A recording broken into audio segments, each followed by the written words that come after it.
안녕하세요. 대기업에서 제지 산업을 담당하고 있는 담당 멘토 김기동입니다. 이번 시간에 같이 살펴볼 기업은 모나리자인데요.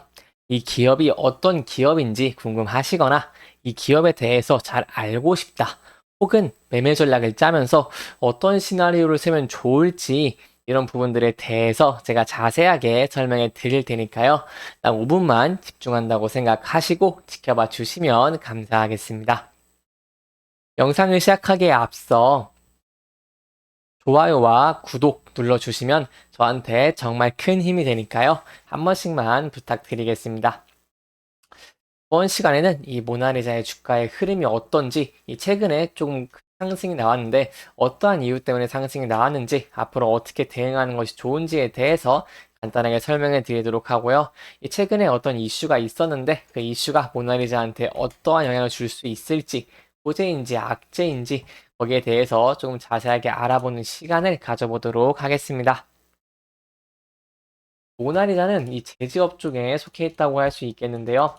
현재 이 제지업황이 좀 좋지 않기 때문에 그 부분에 대해서 모나리자의 주가가 조금 반응을 못하고 있는 모습을 계속해서 보여줬습니다.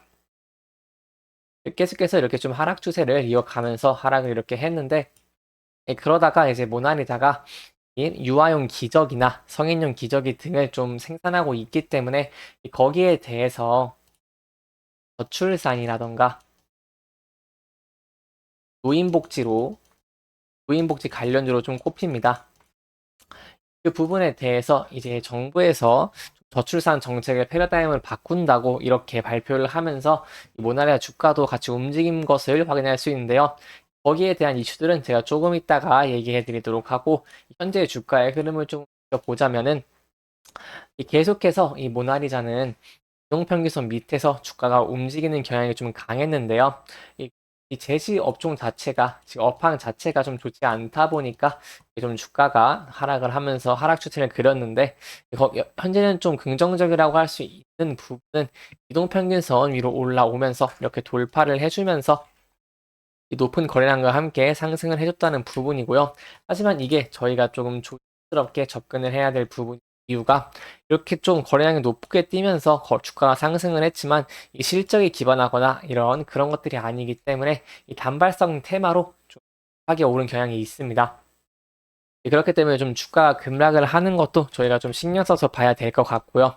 그럼에도 불구하고 좀 긍정적이라고 할 수 있는 모습은 이 주가가 한번 상승을 크게 해주고 이 부분에서 지금 주가가 지지를 해주고 있는 모습을 보여주고 있고, 이 거래량을 보시면은 주가가 하락할 때 거래량도 하락을 하면서 이 매도세가 적다라는 걸 보여주고 있습니다.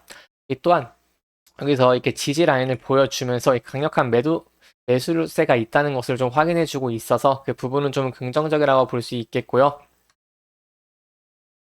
이렇게 좀 일봉으로 보시면은 좀 단기적인 추세를 파악하기는 쉽지만 이 전체적인 추세를 보기는 힘듭니다. 그렇기 때문에 모나리자의 주봉을 보시면은 한눈에 조금 추세를 파악할 수 있는데요.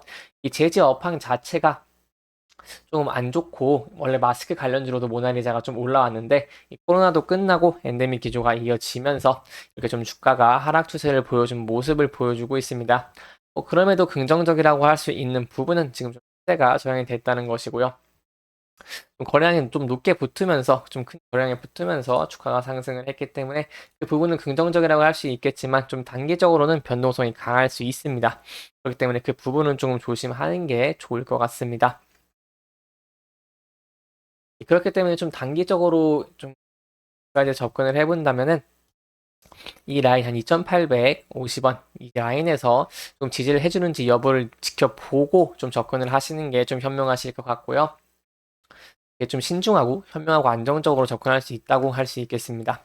또한 주가가 하락해서 하락 추세를 전환한다면은 일단 좀 단기적으로는 241선에서 좀 주가가 지지를 해주는지 여부를 보고, 여기서 좀 매물이 나올 수 있기 때문에 여부를 보고 다시 상승 추세 전환을 한다면은 그때 조금 생각해 보시는 것도 괜찮을 것 같고, 여기서 이 241선을 조금 하향 돌파를 해서 이탈해 준다면은 좀 보유 비중을 줄이시는 것도 안전한 투자가 되지 않겠나라고 한번 생각해 볼 수 있겠습니다.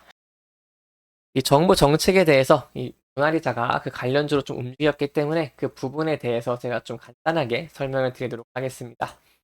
여기 보시면 정부가 밑빠진 돌봄기 저출산 정책 패러다임을 바꾼다고 하는데요. 좀 세부적인 내용을 들어가 보자면은 첫 아이를 출산한 부모에게 좀 큰 200만 원 정도의 바우처를 제공을 하고 이 둘째도 300만 원 새로 지급하는 등 이렇게 좀 저출산에 대해서 좀 강력한 정책을 보여주고 있는 것을 저희가 확인할 수 있습니다. 이 또한 현재 좀 저출산이 심하기 때문에 정부에서 좀 강력하게 의지를 내고 있는 것을 확인할 수 있는데요. 그렇기 때문에 이 결혼, 출산이나 유아 친화적인 사회 분위기를 조성하기 위해서 노력을 하고 있고 거기에 대해서 좀 출산, 양육 지원을 좀 대폭 늘리고 외국인에 대한 유치도 확대하겠다고 밝히고 있습니다. 그렇기 때문에 이 저출산 고령화에 따른 국가 소멸 우려까지 나오는 상황에서 그 위기 대응으로 이렇게 정부에서 추진하고 있는 정책이기 때문에 제가 이 부분을 계속해서 지켜보는 것이 중요할 것 같고요. 거기에 더해서 혼인이나 출산을 할 때 증여재산의 공제 한도도 1억 원을 더해서 1억 5천만 원으로 확대가 되기 때문에 이 결혼을 하면서 공제하는 그런 부분에 대해서 부담을 좀 덜어준다고 할 수 있겠습니다. 또한 결혼, 출산하는 자녀에게는 좀 비과세 혜택을 주고요. 이 직장 어린이집 운영비와 이런 위탁 보육료 지원금에는 세금을 물리지 않기로 하면서 이런 애들에 대한 복지나 이 어린이집 그런 곳에 대해서 좀 복지를 많이 해주는 모습을 보여주고 있습니다.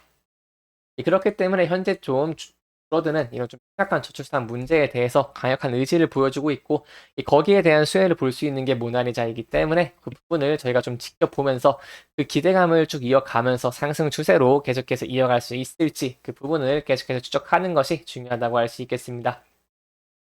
또한 저희가 이제 육아를 하면서 좀 애들을 돌보는 비용이라든가 그런 부분들에서 좀 부담을 많이 가지고 있는데 거기에 대해서 이 부모가 3개월 이상 동시에 육아휴직을 썼을 때 휴직급여 지급 기간은 이 12개월에서 6개월 연장을 하면서 조금 더 육아휴직을 좀 더 장려를 하고 있고요. 생후 18개월 내 자녀를 두는 부모가 동시에 온 숫자적으로 육아휴직을 사용하면은 월 최대 이 육아휴직 급여도 받을 수 있게 이렇게 좀 정책을 하고 있습니다. 그렇기 때문에 이 부분에 대한 좀 수혜를 받을 수 있는 게 모나리자라고 할 수 있겠고, 이 모나리자는 이런 기저귀 등을 생산하는 업체이기 때문에 그 부분에 대해서 좀 큰 수혜를 받고, 거기에 대해 저희가 기대해 볼 수 있는 부분은 이 추세가 좀 이어지면서 계속해서 상승 추세의 전환으로 변화하는 것을 좀 기대해 볼 수 있겠죠. 이 저출산 관련해서 좀 추가적인 이슈가 나온다거나 좀 새로운 제가 전해드릴 것들이 있다면은 제가 바로바로 전해드리도록 하겠습니다. 이렇게 이번 영상은 최근 이슈와 전체적인 흐름을 조금 짚어보면서 진행을 했고요. 해당 영상은 개인적인 의견이 많이 들어갔기 때문에 투자자분들의 주관적인 생각과 해당 내용을 토대로 현명한 선택을 하시면 좋을 것 같습니다. 영상 잘 보셨다면 좋아요와 구독 부탁드리고요. 이 해당 영상뿐만 아니라 대기업에서는 그 누구보다 열정적인 멘토들이 많으니까요.